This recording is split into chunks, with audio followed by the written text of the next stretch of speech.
friend Jen has asked me to come and do a consultation regarding the bed she takes care of in front of her building. It's about a block long. We'll talk about that in a minute. But first of all, I want to show you the irises that she's got going in this bed. They pretty much take care of themselves. Nothing she needs to do. Of course, it's a short blooming time early in the spring, and the rest of the summer and winter, it kind of looks a little lousy. So you might want to put in something that blooms late summer in between these, such as black-eyed Susans. Take very, very little maintenance. Very drought resistant. And they bloom right around now. This way, she's got some hollyhocks that are just finishing. This part of the bed looks terrific. The zinnias are coming. She's got some cosmos coming, but there's not a lot of color anymore. It was probably nicer a month ago. Yeah, I think in this hot sun, you got to do either the black-eyed Susans or Rose of Sharon, and we'll show you the Rose of Sharon in a minute. Come on around the corner. You can see underneath this big maple, the show kind of dies because it's so dark. So this area, you can also see the soil is getting really tight, compacted. You got to loosen that soil, put in a layer on top to make it a little richer, and plant some begonias in the shade. All right, they'll bloom right till November. Dead easy. Hard to find now, but next year. And I believe this is a very tough aster, summer aster, and it doesn't really look great. Maybe next year or the year after it'll look better, but they're kind of boring. But they're tough, and they will survive these conditions. Again, more soil and loosening of the soil as well. All right, a little further down, we've got a sunny spot here with some more summer masters that are just finished, I think. Yeah, and some columbine, which are all very short bloomers, or is this delphinium maybe? I think maybe delphinium, also very short bloomers. So I would say right here, if it's not blocking this window, put in a Rose of Sharon. They're so cheap at this time of year, and they'll grow about this tall and bloom every year. They just keep coming back. You don't even have to water them. A little further along. I never really loved it, like the taste of it. It had kind of a weird taste to it. When I did have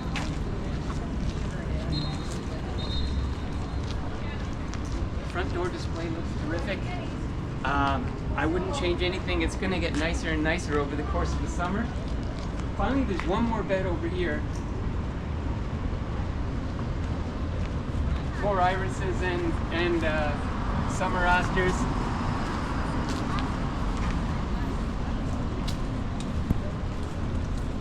Too shady for anything but begonias. And then we got a sunny spot at the very end where these angel wings, I think that's what they're called, are doing really, really well. They love that heat. More hot weather plants. Here's the classic hibiscus shape, gorgeous color on this small Rose of Sharon in front of Charles's place. He's our neighbor, and he does an incredible show of flowers every year, all year. Anytime you come here, it's very beautiful. This is one of the biggest Rose of Sharons that I've ever seen. And you know, this is like the classic double blossom. It's not quite like a hibiscus flower. It's more like a peony possibly. Come and have a look at the pink one over here. Really?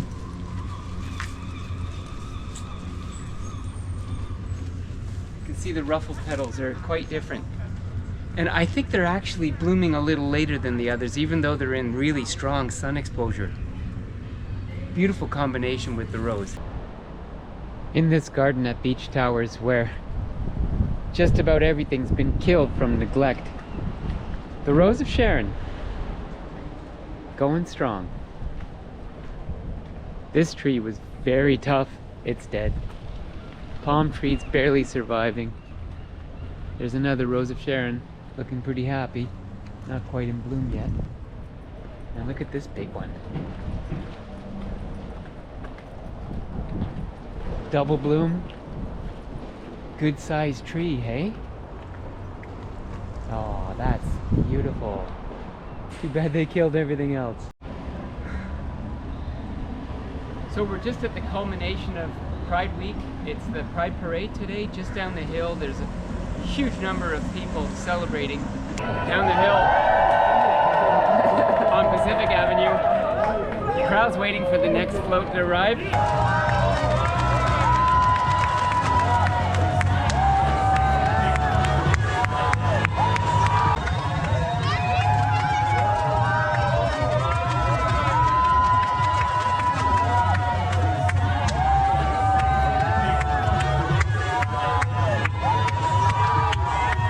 If you're looking for it in the nursery, they're very inexpensive because people are not purchasing plants at this time of year. So let's go to the nursery and take a look and see what they have available. I'm at Home Depot looking for Rose of Sharon, but there are none here, so I'm gonna go check out Canadian Tire in a minute. Meanwhile, I am shopping for Black-Eyed Susans, which are part of the Rudbeckia family, and all of these other flowers that look like Black-Eyed Susans are not. They're just part of the Rudbeckia family, and some Rudbeckias don't come back the next year. They have mixed results, but the Black-Eyed Susan, the real Black-Eyed Susan, very tough, will come back every year and put on a beautiful display for about a month. There's only 4 Rose of Sharon at Canadian Tire. Good news is they've been reduced to $29 from $39, $10 off. Not a bad deal for this size. They're about 3 feet tall. Now, these ones look the most exotic. They have the most buds on them for sure. But I'm gonna take this one. I can tell it's gonna bloom in a couple weeks, a little bit later than these. And look at that flower. It doesn't look like much now, but when this comes into bloom, it's gonna be awesome. And it's a gift from my friend Jonathan, who's just moved into his new home. And so this is gonna be, we're gonna dig it in this afternoon. Let's go over there and put this one in the ground, shall we? Here's Jonathan's new home. We haven't started planting it because he brought me a beer. But the planting is very simple today. He's a novice plant carer, so I got him the toughest plants I could find. The Rose of Sharon is perennial. The Black-Eyed Susans are perennial. These portulacas are not. They're gonna bloom till November and not come back next year. But these little dusty millers, they'll be back next year. They're tough as nails. That's about it. I'm gonna encourage him to put a climbing hydrangea on that thick trellis, and it would look awesome in a few years. My new headphones. Supposedly the latest in Bluetooth technology. It's supposed to have a 15-meter range. Let's try it out. If it's any good, I'll put the name of it in the. I'll put the name of it right in the video. Okay, I'm 3 meters away now. 3 meters probably sounds pretty good. Okay, I'm 6 meters away. Still sounds pretty good. 9 meters. Hello, 9 meters.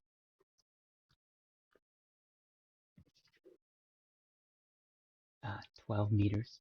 I think this might be 12 meters. And we're talking 15 meters, which is supposedly the maximum that these headphones range, which is way more than I need. Okay, next